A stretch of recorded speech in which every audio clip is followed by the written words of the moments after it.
So guys, mag-unbox ako ng MME welding machine. Portable ito. So, pinon na natin para makita natin kung anong laman.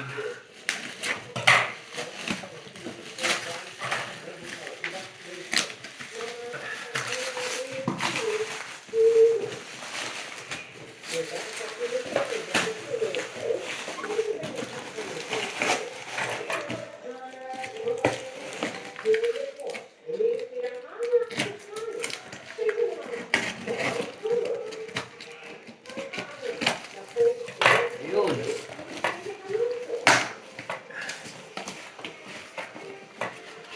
So, may manual instruction. Yan.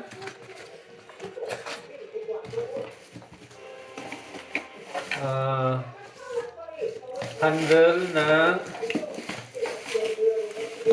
Mas. brush, paniktik, strap. Tignan natin yung kasama nito. Parang yung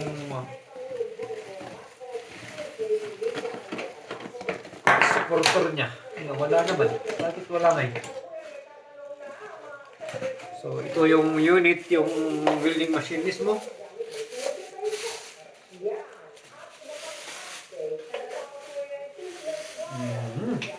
Cute!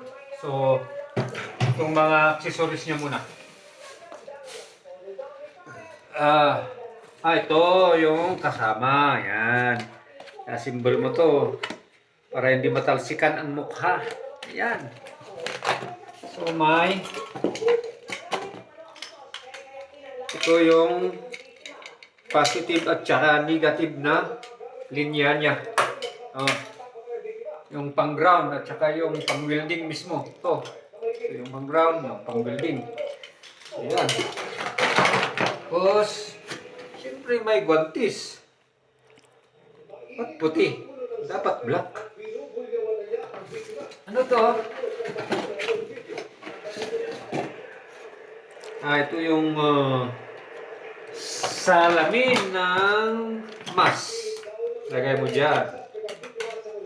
Tapos ganun mo. Okay. At saka may kasamang tatlong welding rod. Dapat may sana tunod. Ay, 4 pala. Ano ba yan? Dapat 1 kilo, ano? So, yan ang laman, guys. Okay? Tingnan natin itong